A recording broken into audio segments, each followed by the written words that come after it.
सुगरणीचा Copa कोप्यामध्ये Copa सुगरणीचा बाई, कोप्यामध्ये Copa सुगरणीचा बाई. बघा या ठिकाणी बाबळीच्या झाडाला सुंदर असा सुगरणींनी खोपा बनवतात. ते अजून त्यांचं काम चालू आहे.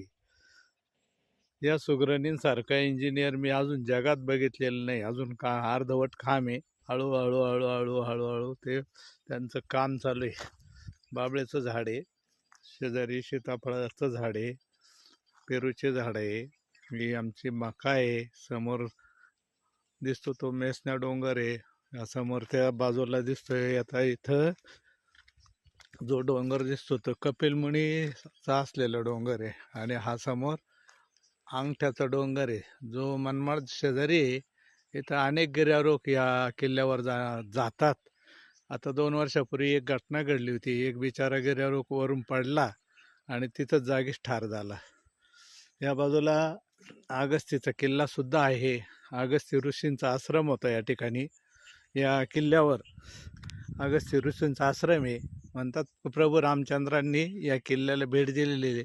आणि जवळच असलेले रामगुळणा नदी जवळून वाहते, तिथं रामानं गुळणी केली असं म्हणतात. सुंदर असं मकाचं क्षेत्र आहे. आणि आता पाऊस पडण्याची वेळ झालेली आहे. खरं तर पाऊस पडलेला नाही, तरीसुद्धा नुसतं आभाळ भरून आलं आहे आणि पाऊस काही पडत नाही. शेतकरी पावसाची वाट पाहतोय. इथं छोटा नाला आहे, या नाल्यामधून थोडं थोडं पाणी वाहत आहे. जास्त वाहत होतं पण आता धार खूप कमी झालेली, पाऊसच पडत नाही, त्याच्यामुळं धार कमी झाली. ही सगळं निसर्गरम्य ही झाडं झुडपं, खूप दाट झाडं झुडपं या ठिकाणी. आणि हे सर्व आमचं शेताच्याच कडाला असलेली झाडं आहे. ही झाडं मी कोणालाही तोडू देत नाही. हे सीताफळाचं झाड आहे बघा या ठिकाणी.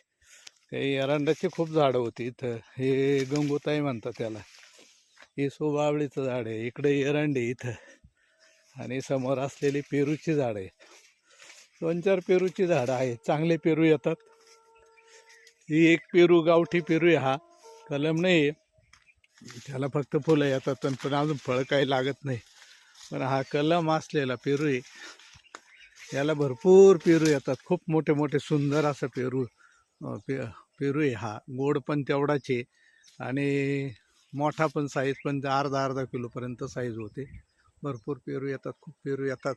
पण लोक मात्र तोडून नेतात. काय करावं. आम्ही खातो भरपूर. असं सुंदर असं हे क्षेत्र आहे.